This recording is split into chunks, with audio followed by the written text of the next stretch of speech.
Programa Alto Astral no 14. Entrevista.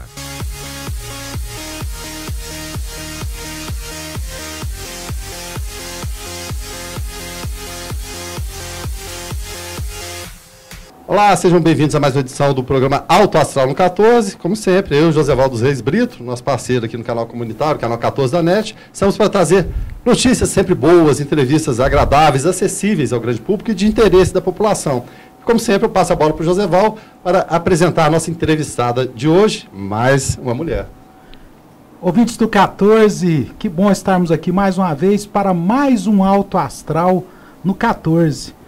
Verano, e as mulheres realmente estão tomando conta de todos os espaços, hein, Guilherme Verano? Ainda bem, né? Que coisa boa. Eu passei por uma semana que eu devo ter entrevistado umas 40 mulheres aproximadamente. Como é que experiência tranquila? Então você fecha a semana hoje com a doutora Marina. Isso. Doutora Marina, que é geriatra, doutora Marina, que já é parceira do nosso projeto Alto Astral.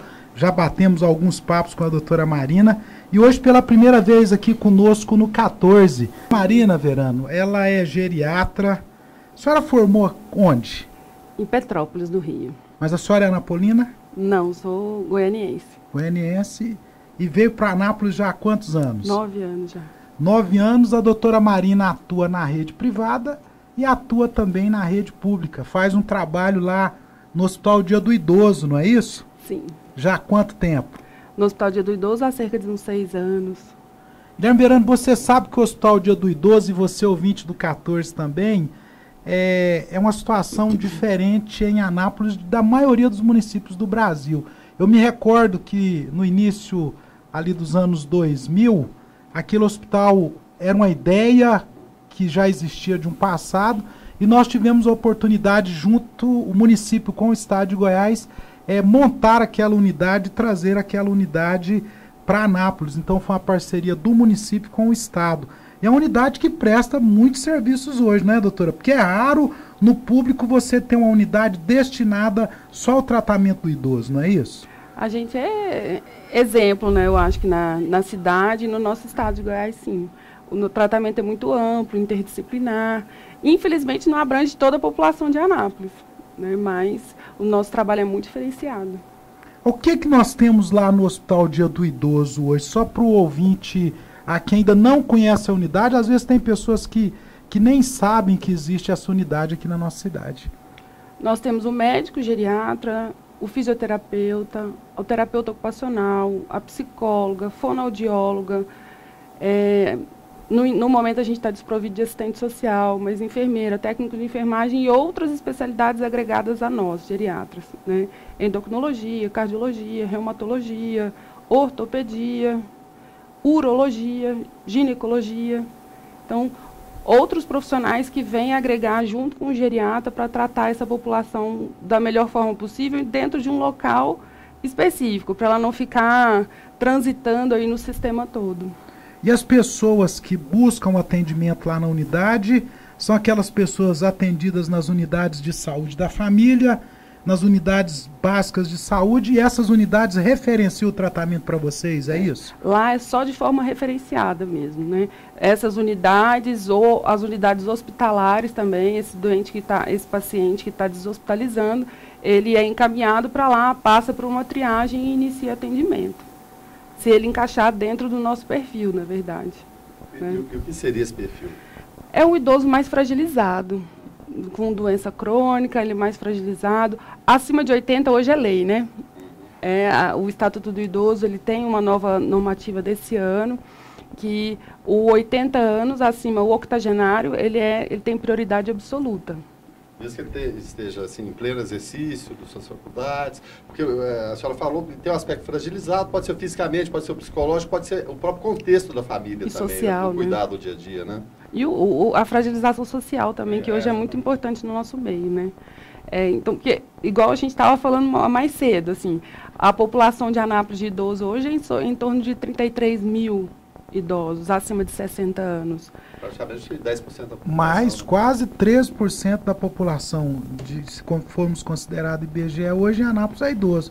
E essa realidade vem mudando, né, doutora? Vem, a cada dia cresce mais, e principalmente os octogenários. É a população que mundialmente mais cresce, né? Então, é ilusão, sempre é uma discussão grande, que às vezes eu faço com a secretaria, que faço com a diretoria do nosso hospital.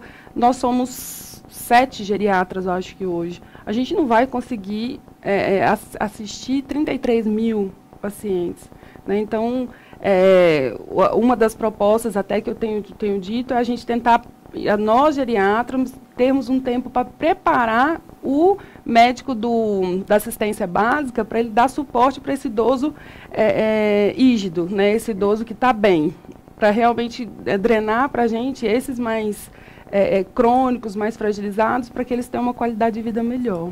Agora, falando especificamente do mercado, poucas pessoas estão se dispondo a especializar na geriatria, hoje em dia, no meio médico. Qual a opinião pessoal sua em relação a isso? É um campo que está se abrindo. Ou pelo contrário, justamente porque a população está envelhecendo, precisa de mais gente, pode ser uma oportunidade também.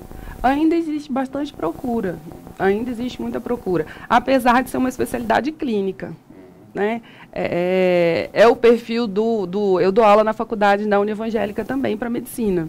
Então, é o perfil do aluno hoje, ele querer entrar para alguma coisa que tenha procedimento, que dê mais dinheiro. Uma coisa mais glamurosa até, né? Vamos falar assim, né? A cirurgia plástica e a dermatologia, elas são as especialidades mais procuradas, ou pelo menos ilusoriamente mais procuradas. Então, as especialidades clínicas, elas são um pouco rebatidas.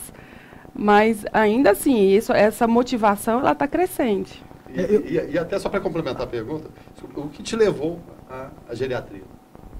Adoro clínica, né? Adoro clínica e gostava muito de conversar com idoso. Eu gostava, era uma coisa minha. Mesmo com os avós em casa, aquele processo começou assim? Assim, mas eu perdi meus avós cedo. Então não tive essa convivência, eu não tive. Fui embora de casa muito cedo, né? Fui embora de casa com 18 para 19 anos e não voltei mais. Então, eu perdi muito desse contato, mas eu sempre gostei de conversar, sempre gostei de estar junto. E aí a vida foi me levando. Por isso que aceitou de pronto a entrevista comigo com o Josevaldo. Agora, para contribuir com a conversa, eu me lembro assim, quando o Verano faz essa pergunta para a senhora, eu estava aqui recordando. Há 10 anos atrás, talvez 12 anos atrás, nós tentávamos trazer geriatras para a rede pública aqui de Anápolis. Fizemos 2 concursos públicos que não teve candidatos.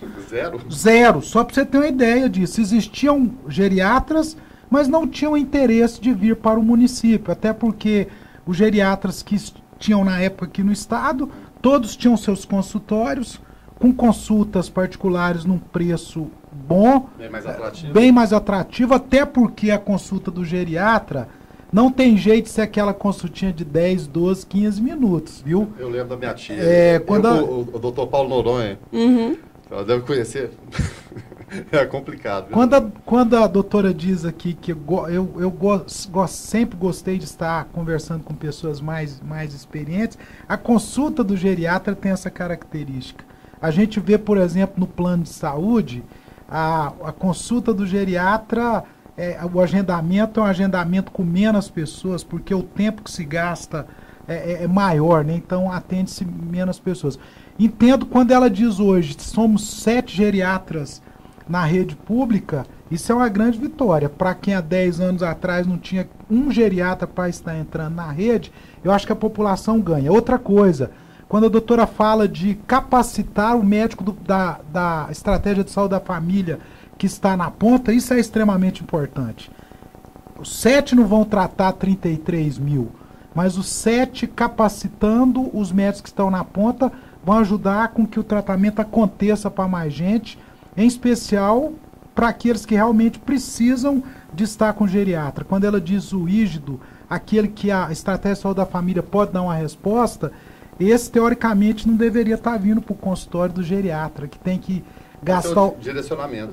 Tem que ter esse direcionamento. Eu acho que a rede ganha muito com isso, né, doutora? Assim, na verdade, todos nós ganharíamos se a gente fosse mais preventivo, né? A geriatria é uma medicina preventiva, que ela aceita o envelhecimento como vem e dando qualidade para esse envelhecimento. Se eu consigo lá na ponta fazer com que ele envelheça bem, além de facilitar meu trabalho, é uma economia de gasto gigantesca, é uma economia de saúde gigantesca, então é muito melhor, né? E, infelizmente, acaba sobrando, não é sobrando é uma palavra muito pesada, mas assim, ficando com a gente esse doente mais debilitado, que a gente vai tentar dar mais qualidade de vida, se não qualidade de morte, que é o que nosso país hoje está degradante. Ô, Verano, antes da gente entrar assim no tratamento do paciente mesmo, eu queria ouvir a opinião da senhora. Vocês terminam o curso, fazem uma residência em geriatria. Eu tenho visto aí, doutor, alguns profissionais que estão fazendo uma especialidade em geriatria. Como é que é isso? Só para a população entender. Porque tem muitos profissionais dizendo que são geriatras, mas são geriatras com especialidade. Não são geriatras com a residência em geriatria. Como é que o conselho... isso está legal? Está tudo certo? Não, né? Nós, para sermos geriatras, a gente tem 2 anos de clínica médica antes, para depois 2 anos de geriatria. E os cursos, pode até ser especialização, mas ela tem que ter um padrão de residência.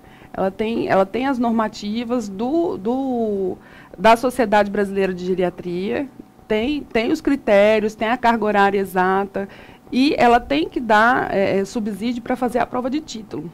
Então, assim, uma coisa que eu falo muito para os pacientes é assim, olha lá na Sociedade Brasileira de Geriatria, entra no site e vê quem é titulado e quem não é. Ele tem que estar embasado, ele tem que ter título, ele tem que ter o título de especialista. Pode ter feito a especialização que for, se ele não prestou prova de título, ele não está qualificado para estar agindo como geriatra. Eu quis abordar isso, Fernando, porque, por exemplo, a doutora Marina e os outros geriatras mesmo, gente, 5 anos de faculdade, mais 2 anos de clínica médica, 6, mais 2 de clínica médica, mais 2 de residência, são 10 anos.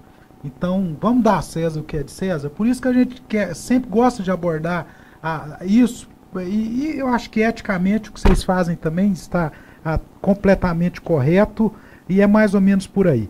Mas vamos falar agora um pouquinho da questão do idoso mesmo. E aí eu queria começar com a perda de memória na terceira idade. Como é que é isso? Isso chega muito no consultório de vocês, as pessoas chegam lá, eu estou muito esquecido, e nem sempre. Hoje as pessoas associam muito a perda de memória ao Alzheimer, né? Não é bem só isso também. Queria que a senhora falasse um pouquinho disso. Eu sou da época, Verônica, que a minha avó e meu avô caducava. Tá caduco, né? Tá caduco. Como é que é isso, doutora? O caduco, hoje a gente sabe que é a doença de Alzheimer, né?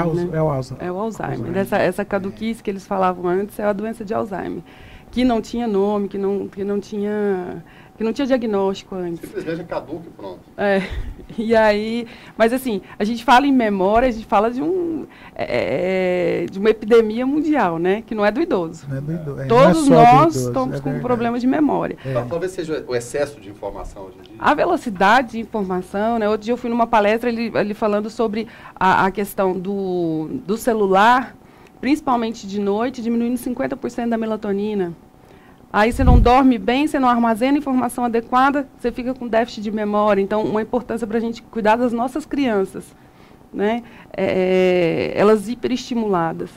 E quando a gente vira isso para o idoso, existe uma perda que é do envelhecimento. Assim, da mesma forma que o organismo não é o mesmo, o braço não é o mesmo, a perna não é o mesmo, a vista não é a mesma, a memória também não vai ser. Acontece um déficit, mas esse déficit ele tem que ser preocupante na medida que ele estiver afetando o dia a dia. A partir do momento que ele começou a afetar meu dia a dia, estou queimando panela, estou me perdendo na rua de alguma forma, de vez em quando dá aqueles lapsos de memória que, eu não sei onde é que eu estou, ou estou batendo muito carro, ou é muita multa. Então, ela tem que ser uma perda de memória que está afetando o meu dia a dia. Essa é preocupante, essa eu preciso investigar. E dentro delas, a mais comum, a mais predominante é a doença de Alzheimer. Agora, não sei se eu fui claro o suficiente. Não, sim, porque existe até aquela contradição. Fala, o idoso tem que ler para ativar a memória, aquela coisa toda. Mas como estabelecer esse limite? Porque a gente falou e todo mundo sabe, excesso de informação hoje o tempo todo. E até o jovem, né, que teoricamente tinha que estar com a memória fresca, né, em dia, aquela coisa bacana, tá, às vezes, se limitando. Eu, no dia a dia mesmo, todos nós, às vezes, dá aquele apagão, é normal que aconteça. Mas em relação ao idoso que muitas vezes não teve esse acesso de informação, acesso à tecnologia, é bom que ele continue lendo, tentando se informar, aquele jornal do dia a dia? Hoje, como estabelecer esse limite do que é saudável, o que é... Deve ser uma linha muito tênue, né? Tudo é o caminho do meio, né? Buda já falava que era o caminho do meio. Mas a gente... hoje saíram trabalhos novos falando que tudo que faz bem para o coração faz bem para o cérebro.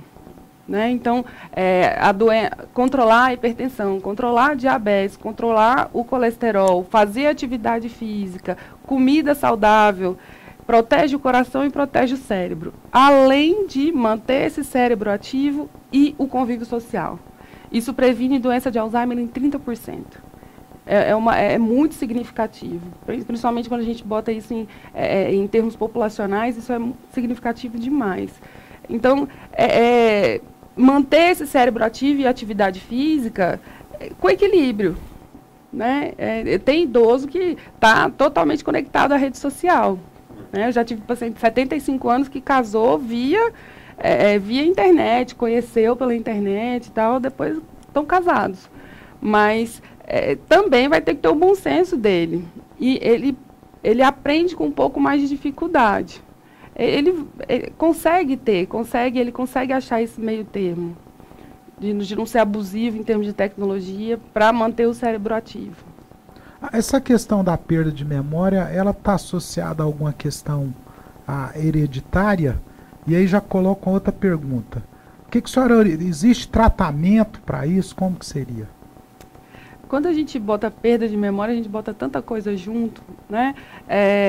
Se a gente for pensar na patologia em si, na doença em si, quando antes de fazer um diagnóstico de doença de Alzheimer, por exemplo, a gente tem que investigar uma série de coisas.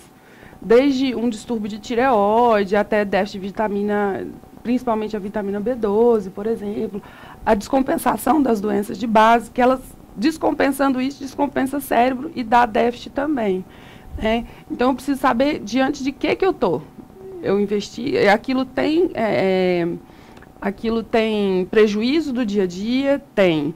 Dentro do que tem prejuízo do dia a dia, deixa eu conversar com esse organismo aqui, deixa eu diagnosticar ele adequadamente para saber o que tem cura, o que não tem cura, né? O que é passível de tratamento ou não. Diante de uma doença de Alzheimer, a gente sabe que não tem cura, né? Mas tem tratamento, dá para a gente frear um pouco essa doença, mas é uma doença crônico-degenerativa. Então, sentar e diagnosticar esse paciente, escanear ele, ver aonde que está o problema.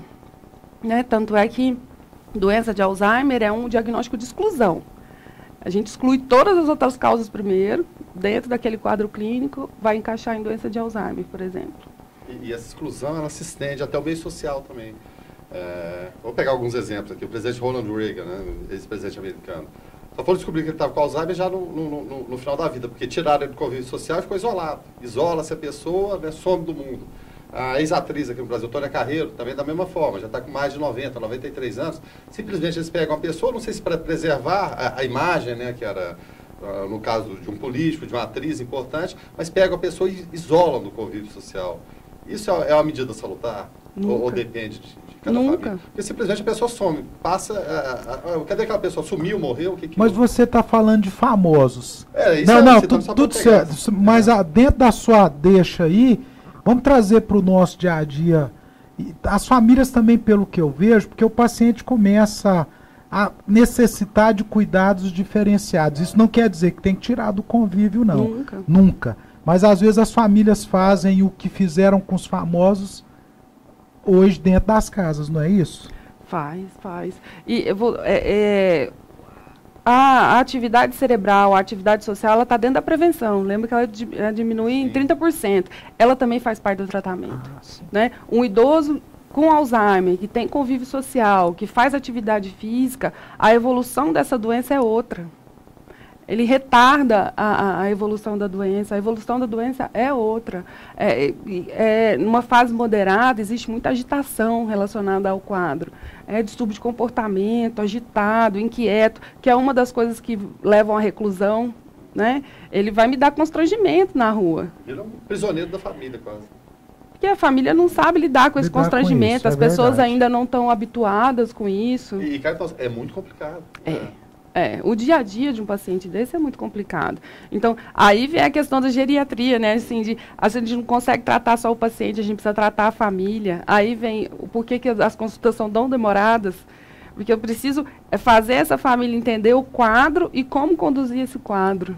E você também entender o que está se passando na família no dia a dia, né? Através dessa conversa que tem que ser mais longa. O paciente muito agitado, normalmente ele está num meio agitado. Ele está num meio inquieto, ele está num meio onde ele não é aceito. E aí vai. Aí é um labirinto aqui que a gente precisa percorrer. A gente estava conversando antes de vir aqui bater o nosso papo com o ouvinte 14. Eu estava dizendo para a doutora Marina o quão que é abrangente o tratamento do geriatra.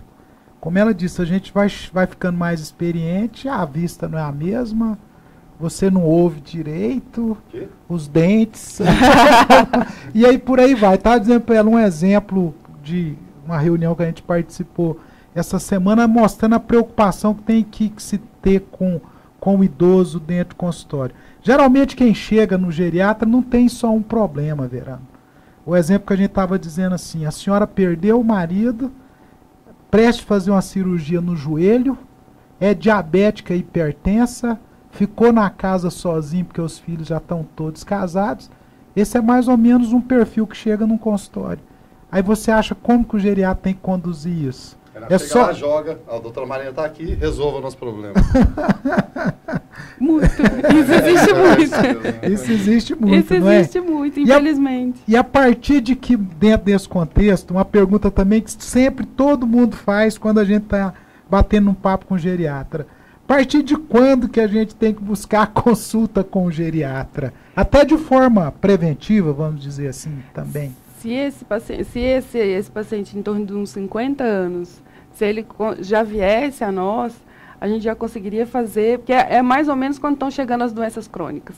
A hipertensão, o diabetes. Então, se eu consigo pegar isso no começo, com uma prevenção adequada, com um tratamento adequado, mudando o estilo de vida, a nossa velhice ia ser muito melhor. Onde fica o consultório da senhora? Verano, vamos deixar marcado já. Vamos agendar já para a próxima semana 2 consultas. Tem desconto para 2?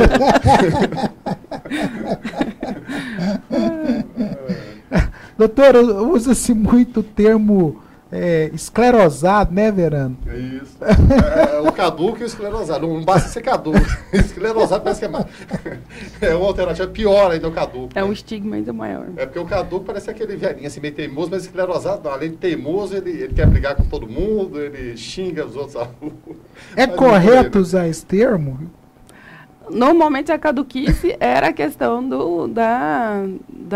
ele estava muito associado ao esclerosado, né? Se ele tiver relacionado à fragilização, também não está adequado. De uma forma ou de outra, ele é estigmatizante, né? Certo. Todo idoso é caduco? Todo idoso é irritado? Todo idoso é impaciente? Né? Eu vejo muito jovem aí que, entre aspas, é pior, né? Vou colocar entre aspas aqui, pior do que o idoso, né? E hábitos piores, resmungão o dia todo, mesmo com a juventude ali aflorando ainda, né? Então, não é do idoso, né?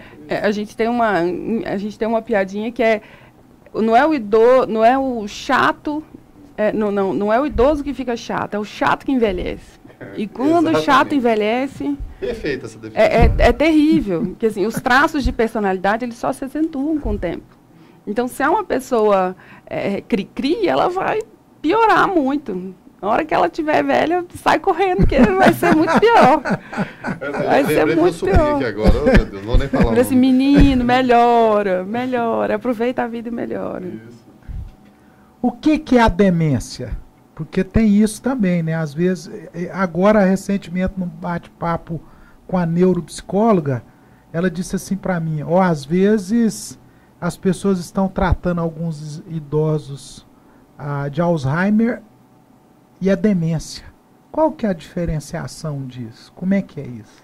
Na verdade, quando a gente fala demência, uma síndrome demencial, a gente tem várias doenças que podem se encaixar aí. Alzheimer é a mais prevalente.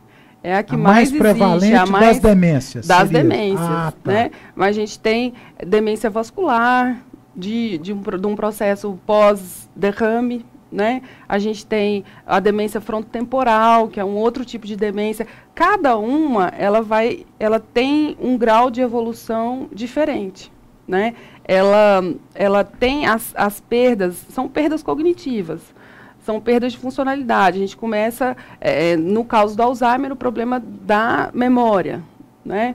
A demência frontotemporal, ela começa a afetar muito mais a questão do comportamento. A doença vascular, a demência vascular, ela é meio mista. Ela pode pegar tanto um pouco memória quanto comportamento, depende da área do cérebro que ela afetou.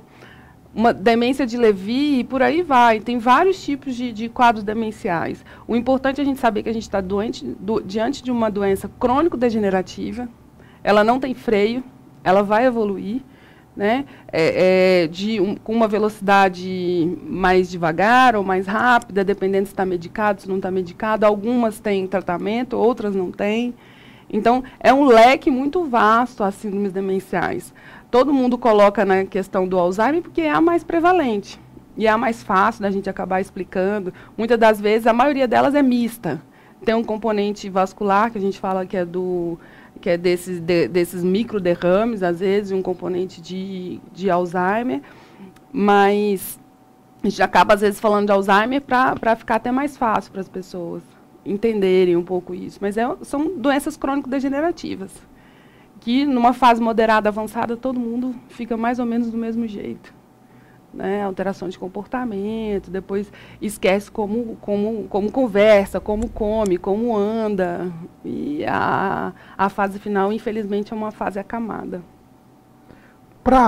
Já que a gente está citando muito o Alzheimer aqui, queria que a senhora definisse para a gente o que é e quando que as pessoas devem começar a entender que um parente pode estar entrando num quadro desse. Quais os primeiros sinais e sintomas, doutora?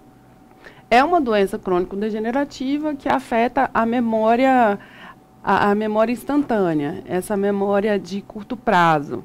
Né? Falou comigo agora, eu estou lembrando a pergunta anterior, que foi a população, qual que é a população do país, qual a população de Anápolis. São essas informações recentes, é o déficit de memória recente. Então, independente de ser recente ou não, o paciente está tendo déficit de memória, está tendo esquecimento, e esse esquecimento está tendo reflexo no dia a dia dela, pronto. Essa é uma questão preocupante que deve ser investigada. Se é Alzheimer ou não, se é frontotemporal, se é outro tipo de demência, isso é um caso do geriatra ou do psiquiatra ou do neurologista tá avaliando. Mas é aquela perda de memória que começa a afetar o dia a dia. O Alzheimer é a perda de memória recente.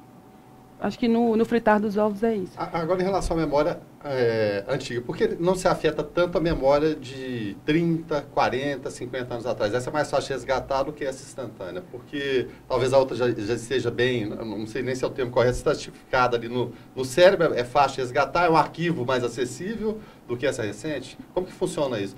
E acontece muito comigo, eu lembro com detalhes de coisas de 30, 40 anos atrás, eu lido muito com jornalismo, mas se perguntar a escalação de um time que eu acompanhei ontem, geralmente eu não vou lembrar, mas eu lembro, por exemplo, o time campeão brasileiro de 84, Fluminense, ou do Flamengo, mas as recentes eu não lembro. É outro arquivo, né? É outro arquivo. Eu tô preocupado aqui. É outro arquivo. Tá agrupado em outra pasta.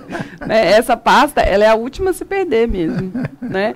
A primeira é esse armazenamento recente, assim. Às vezes não tem mais espaço na memória? Memória RAM está ocupada. Será que é o não pendrive? Por essa...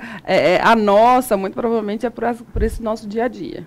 Né? Essa falta de sono, essa vida corrida, sem atividade física, sem um convívio social adequado, só trabalho. Às vezes a gente está até desligando o convívio social. É verdade. Né? Trabalha até só quer chegar em casa e aí começa a dificultar essa memória de armazenamento recente. O que está armazenado é justamente isso, é outro arquivo. Né? Ele é outro arquivo, está em outro local. E ele vai demorar mais a gastar, vamos dizer assim. Mas ele gasta também. Ele começa a ser atingido também, numa fase moderada avançada. A senhora falou um pouquinho agora da perda da memória para o diagnóstico do Alzheimer aí. Mas existem outros sinais, por exemplo, a pessoa começou a cair muito, tem alguma coisa a ver? Qual um outro sinal, além da perda da memória, que pode ser sinal de Alzheimer? Eu diria até essa percepção assim, dos espaços, né? Começar a esbarrar muito nas coisas. É porque esse é o primeiro indício, né? Alzheimer, ele também vai começar a afetar a memória visoespacial, que é essa que a gente diz, né? Que, por exemplo, é muito comum em homem, né? Homem que dirige muito bem e, de repente, ele não está conseguindo estacionar direito, né? Ou ele está colidindo, volta e meia ele está colidindo o carro, ou começa a ultrapassar sinal de trânsito, né? Começa a vir muita multa. Também, né? Perde, mas isso é um pouco mais tardio. Entendeu? Isso é um pouco mais tardio. É a questão dessa memória recente e dos déficits dentro do... Muito lapso de memória. Está tendo muito lapso de memória. É aquela cozinheira que ela fazia sempre a questão, sempre as receitas de cor. Ela não precisava de papel. De repente, ela precisa de papel para fazer, né? Eu só faço café da manhã, né? Mas começa a esquecer como é que é o café, ou começa a esquecer o café no fogo. Aí já era isso. Eu fazia fazia no supermercado fazendo compra de cabeça. Hoje em dia eu preciso anotar. E eu começo a esquecer algum item da lista. Então, são pequenos detalhes que começam a me afetar no meu dia a dia. Meu dia a dia fica mais lento ou mais dificultoso, porque eu tô esquecendo algumas etapas da minha vida. Não sei se eu fui clara. Foi clara. Tem a ver com a hereditariedade também? Tem um Alzheimer que é hereditário, né? Mas ele normalmente ele vem muito cedo e ele é muito mais agressivo. Certo. Né? Normalmente ele vem antes dos 60 anos e ele é muito mais agressivo, muito mais devastador. Esse é o componente familiar importante. O resto, ele vem, na medida, depois dos 60, a cada 5 anos, vai dobrando a possibilidade da gente ter Alzheimer. A cada 5? A cada 5 anos. Então, com 65, eu tenho aí por volta de 5% de chance. Depois, 70, 10, e vai aumentando, né? Então, é um processo que ainda não se sabe por que exatamente que ele acontece, que existe morte neuronal, mas que é muito mais comum depois dos 80 anos. Os octogenários, eles estão muito mais suscetíveis a isso. Agora, o tratamento preventivo. Cuidar do coração, atividade física, atividade social, atividade intelectual, manter isso. O que a gente tem de prevenção hoje é manter isso. Fora isso, a gente não tem medicação, a gente não tem outra coisa que comprovada cientificamente que funciona, não. Especulação tem muita, né? Certo. Agora, no tratamento, qual que é a importância dos medicamentos? Eu queria que a senhora falasse do Alzheimer como das outras demências todas, porque passa muito também pelo tratamento medicamentoso, não é isso? Passa. Hoje a gente tem medicação ainda que freia um pouquinho essas doenças. Elas são crônico-degenerativas, elas vão avançar. A gente está tentando diminuir essa velocidade de avanço, né?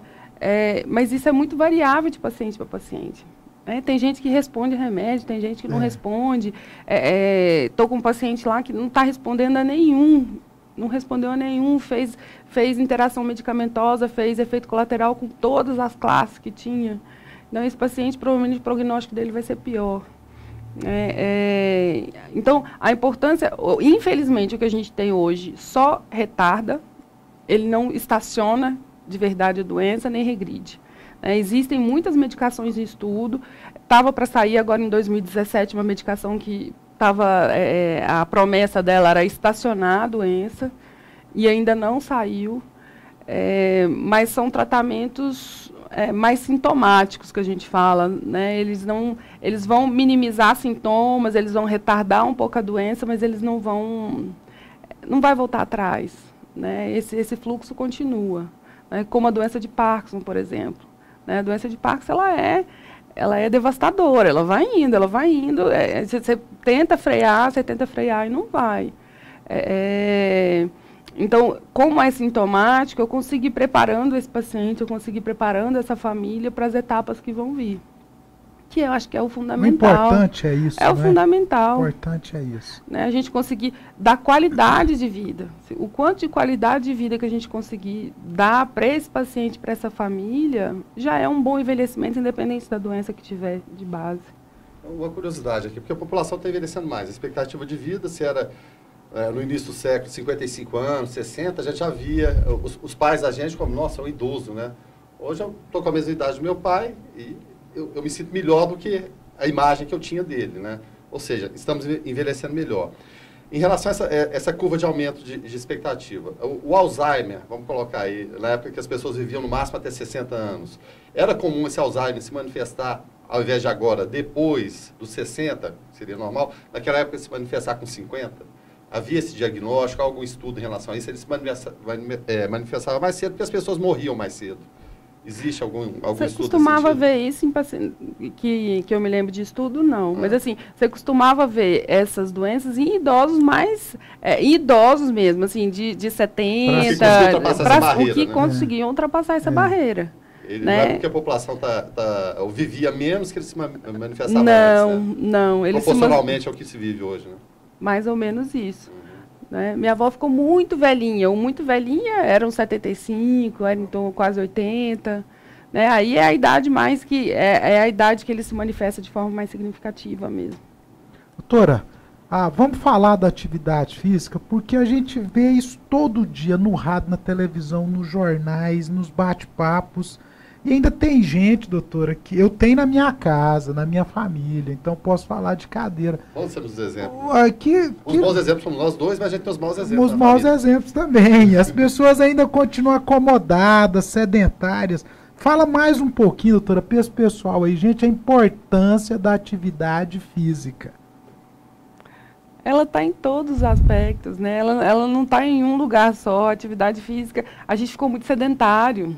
Tudo é controle, né? Menino nosso não sabe o que é abrir carro com manivela. Não, acabou. Se ele vê manivela, ele vai ficar assim... Não sabe como que usa, né? Não ele vai ver o que é isso, papai, mamãe, o que é isso?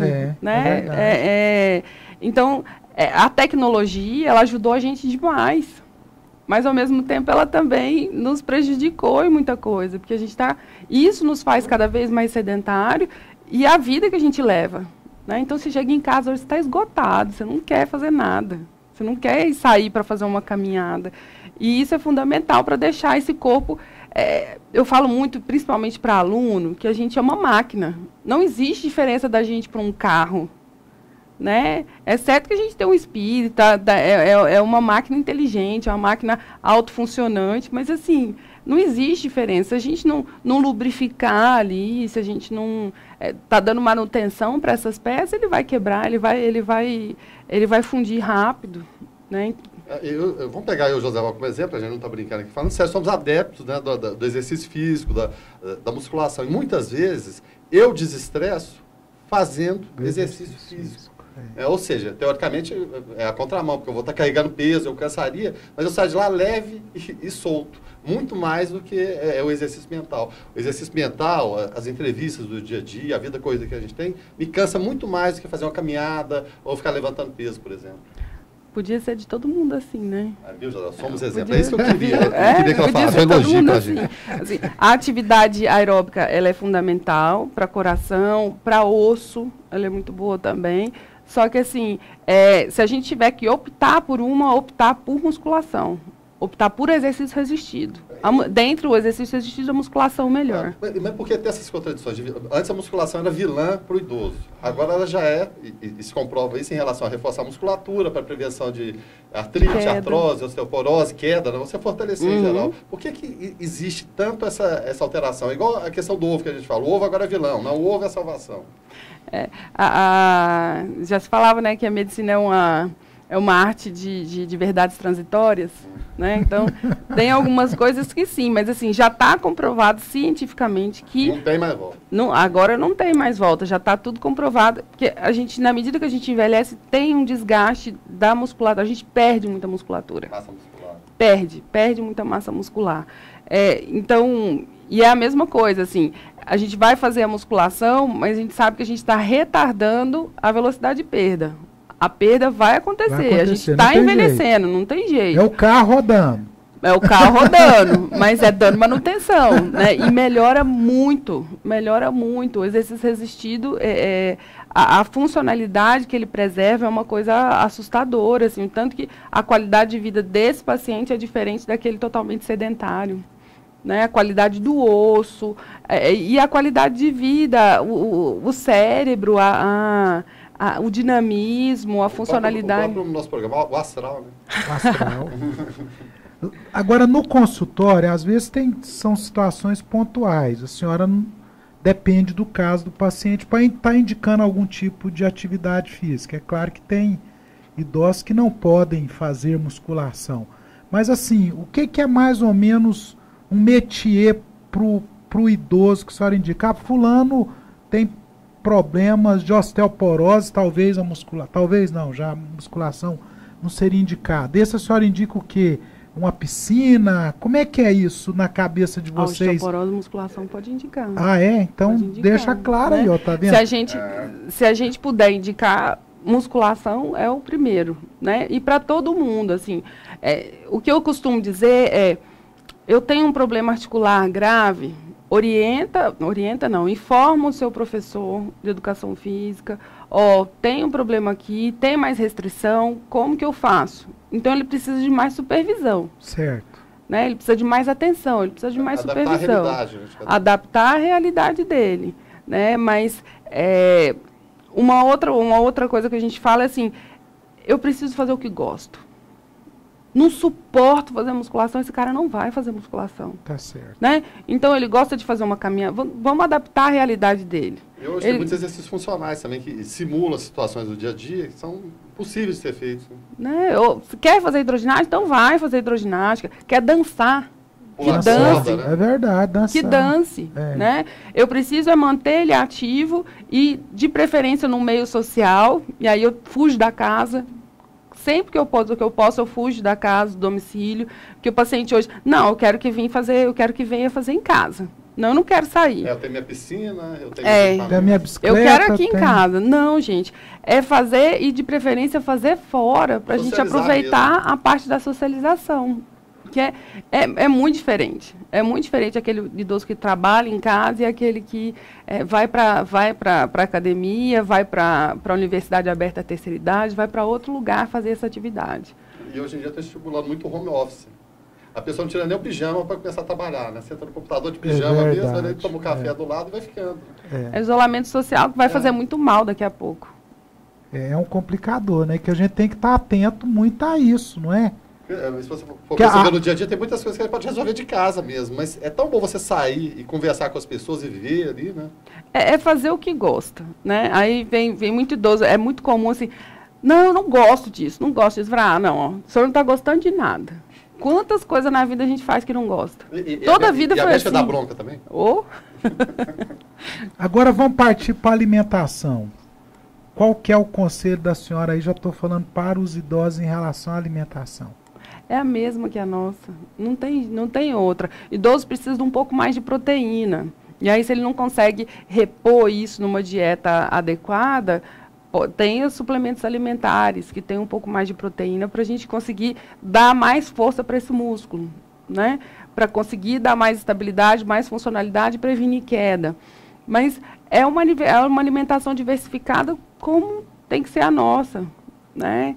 De preferência rica em fibra, porque é muito comum o idoso se queixar de constipação intestinal, mas muito por mau hábito, né? Deixa de hidratar o suficiente, porque perde o estímulo da sede. Na medida que a gente envelhece, diminui o estímulo da sede. Bebe mais água, constipa mais, pele fica ruim, músculo fica ruim, articulação fica ruim. Então, é a nossa alimentação, não tem muita diferença. Uma alimentação rica em proteína, rica em verdura, carboidrato. Hoje em dia a gente sempre dá preferência para carboidrato mais complexo. Os integrais, eles vão ser melhores, mas não existe tanta diferença em relação a nós. A gente sempre lembra dos avós, cozinhando na banha de porco. Não, eu cozinhei a banha de porco a vida toda e vivi, eu estou vivendo bem até os 80, 85. Tem muita coisa que está voltando também, né?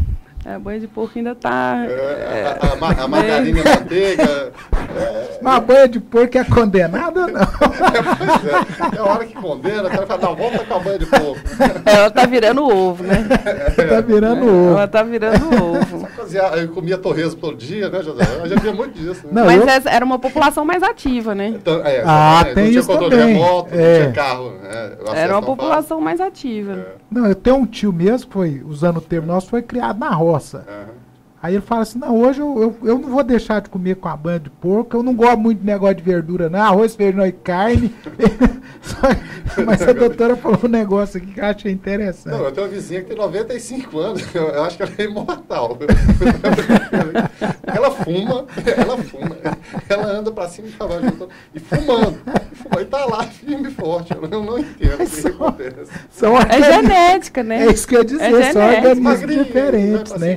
Mas ela tem a genética dela. No normal, é atividade física, alimentação é não fumar. Doutora, ela já enterrou a rua toda. Né? É genética, não tem jeito. Agora, deixa eu lhe perguntar outra coisa. O pessoal, geralmente mais idoso, diz assim, gente, eu de vez em quando tô com tontura, eu acho que eu tenho labirintite. Na fase mais idosa também tem mais propensão. E por que disso? Ai, tontura é um ninho de gato. Nossa Senhora, tontura é difícil, né? Até mesmo que tontura é uma coisa, vertigem é outra. Né? Labirintite é outra totalmente diferente. A labirintite, a vertigem é um sintoma da labirintite. Né? É um termo que se ampliou muito, é um termo errado, porque assim, a labirintite mesmo fala a favor de inflamação, de infecção, né? Aquele labirinto está inflamado, ou às vezes ele está infeccionado, e aí dá muito sintoma de vertigem, que é aquela sensação que o mundo está rodando ou eu estou rodando. A tontura, ela pode ser um desequilíbrio, a sensação que o chão está sumindo, uma instabilidade. Queda de pressão. E aí vem um monte de coisa, né? Tanto queda de pressão, queda de glicose, arritmia, alguma arritmia do coração que está fazendo ele diminuir débito e diminuindo a oxigenação do cérebro e fazendo ele ficar mais tonto. Então, é muito amplo, né? Por isso que o idoso, às vezes, é mais suscetível, é um sintoma mais comum, porque, às vezes, muitos deles têm várias doenças associadas, vários remédios. Esse remédio, um interagindo com o outro, ou uma doença dessa interagindo com a outra. Você vê, tontura, visão. A visão ruim, ela faz parte do nosso equilíbrio. Se a minha visão está ruim, ela pode não ser a causa da tontura, mas ela pode estar potencializando muito a tontura. Então, é um problema vascular, um problema de estar obstruída a veia do pescoço, eu tenho baixo fluxo lá para cima de sangue, pode dar tontura também. Então, é amplo. Né? Falar que tem cura ou não, depende do diagnóstico.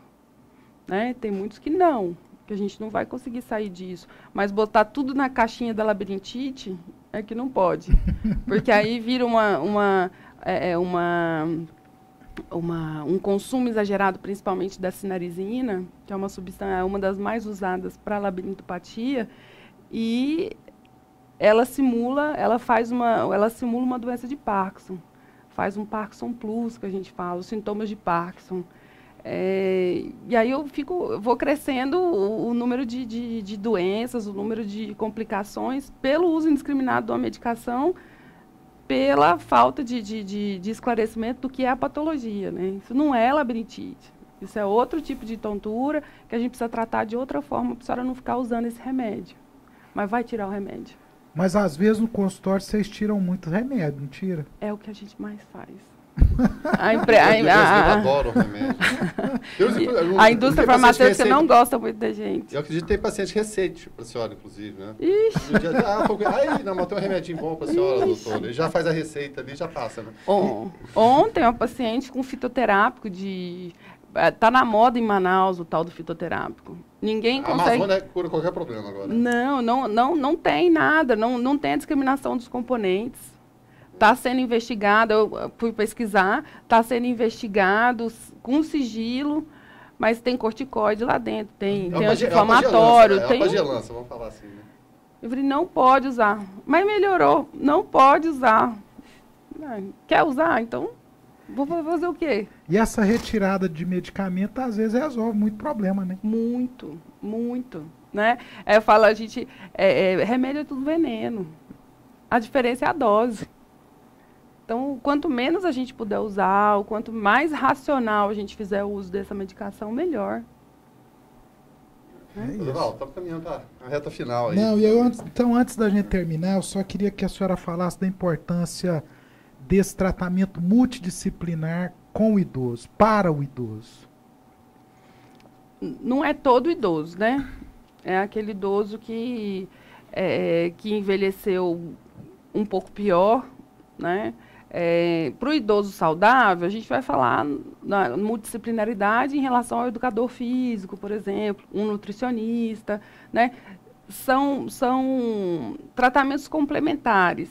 A gente não consegue, principalmente no idoso fragilizado, a geriatria não anda sem esses outros profissionais. Né? A gente trabalhando em conjunto no prol da qualidade de vida desse paciente. Então, vocês têm dois lados, né? Tanto do lado preventivo, com o educador físico, com o nutricionista, com vocês junto, quanto do outro lado, com o fisioterapeuta, com na o reabilitação. fono, na reabilitação, não é isso? Na reabilitação. Que é importante... A gente tem que se complementar. A verdade, a gente se complementa. Troca de informações mesmo, né, dos profissionais, né? É fundamental. Hoje em dia, infelizmente, ainda existe uma coisa que é a multidisciplinaridade, tanto é que não é o termo adequado, né? O termo, a melhor coisa é a interdisciplinaridade. A gente conseguindo conjugar esses tratamentos e falar entre a gente, não está dando certo. Vamos botar mais exercício resistido aí, né? Ou falar para o fisioterapeuta, está na hora de você dar alta para o educador físico, pelo amor de Deus. Né? Ou para o fonoaudiólogo, ou precisa entrar com um espessante aí, porque esse paciente está engasgando muito. É a gente conseguir dialogar em prol da qualidade de vida. Porque a gente vê muito, e eu estou falando no tempo que é de uso aqui, muito velhinho marombado aí. Você vê que não é para ter aquela compleição física, por mais que você faça exercício, mas você vê que há o uso de alguma coisa ali que não tá dentro do parâmetro normal. E a gente vê muito isso hoje em dia. Não existe diferença. Ser humano é ser humano, né? Independente dele ser jovem ou idoso, né? Ele está atrás A vaidade permanece. E a pílula do anti-envelhecimento, a pílula da felicidade está aí para todo mundo que quer se iludir, né? É verdade. E nessas... hora vai cobrar, né? Vai. Não tem como não cobrar. Verano, então estamos indo para o final de mais um Alto Astral. Isso. Coisa boa. Eu quero agradecer a doutora Marina por mais uma vez ter atendido o nosso convite, estar aqui conosco. A proposta é esse bate-papo gostoso mesmo, falando de banha de porco, de caducar, não é isso? Que é essa linguagem que o nosso público entende, e passando o lado profissional de vocês, médicos também. Muito obrigado. Eu que agradeço. E espero ter sido útil de alguma forma, né? Assim, se a gente conseguir expandir esse conhecimento, essas orientações pequenas, né? Isso é prevenção adequada. Isso é prevenção adequada, a qualidade de vida nossa estaria muito melhor. A gente agradece como você chama mesmo? Ô, Verano, calma. É uma brincadeira que a gente faz exatamente para despertar, né, as pessoas em relação a isso. Está com um sintoma parecido com esse meu aqui, né? Então a gente tem que procurar Procura o geriatra. Procura o geriatra. Claro, mas Joseval e eu aqui, por enquanto, a gente está aqui só na conversa, a doutora Marina também muito simpática. Acho que é importante isso aí, a gente trazer essa mensagem, né? Num tom acessível, às vezes a gente faz as brincadeiras, mas é claro, sempre levando tudo muito a sério, né? Ô, Verano, a responsabilidade que a gente passa é muito grande. Eu gostaria de terminar sem pedir para você, ouvinte Alto Astral, para você não se esquecer, quero te dar uma notícia aqui agora. Vai lá, a partir do próximo dia 2, nós vamos estar aí na Rádio Imprensa de Anápolis, 1030 AM. Daqui mais um pouquinho a Rádio Imprensa que vira FM. Nessa mesma proposta de programa. Então estamos com você no 14, estamos com você no YouTube, estamos com você no Instagram, no Facebook e agora também no rádio, não é? Para levar essa boa informação, essa melhor informação. Então você é meu convidado especial a partir de 2 de dezembro, de 12 às 14h30, na frequência AM 1030 na Rádio Imprensa, o nosso Alto Astral agora também no rádio. Tá certo. E quanto mais a gente puder abranger, né, e levar informação, é importante, né? E principalmente congregar os meios de comunicação, né? Seja redes sociais, rádio, televisão, é muito importante. Bom, eu tô com a lista aqui para agradecer. Essa aqui não tem gente que... Nem se eu tivesse com a memória em dia, não tinha gente lembrar, porque são muitos parceiros. A gente tem que agradecer, tem que ler aqui, porque senão não dá, né, José? Vamos lá. Canal 14 NET. Apoio Cultural. A Clínica Radiológica de Anápolis, Associação Comercial e Industrial de Anápolis, a CIA, Arroz e Feijão Imperial, Geolab Genéricos, também Instituto Oncohematológico de Anápolis, Hospital Evangélico Goiano, o Plameg, Uni Evangélica, Supermercados Atende Mais, Compensados Anápolis, Clínica Vacine, Barbante JK, Laboratório Modelo, BRG Brasil Geradores, Farmácia Naturalis e também Cicobi Unicentro Norte Goiano. Como o José Val falou, em relação às redes sociais, no Face, programa Alto Astral no 14, José Val Alto Astral, também minha página pessoal, Guilherme Verano, vocês encontram informações lá também. No Instagram, @Alto Astral Saúde, também o site altoastraltv.com e no YouTube, vocês podem acompanhar não só essa entrevista, mas como as anteriores também, no programa Alto Astral no 14. José Val, mais uma vez, muito obrigado. Doutora Marina também, obrigado. Dessa forma, a gente encerra mais um programa Alto Astral no 14. Até logo mais.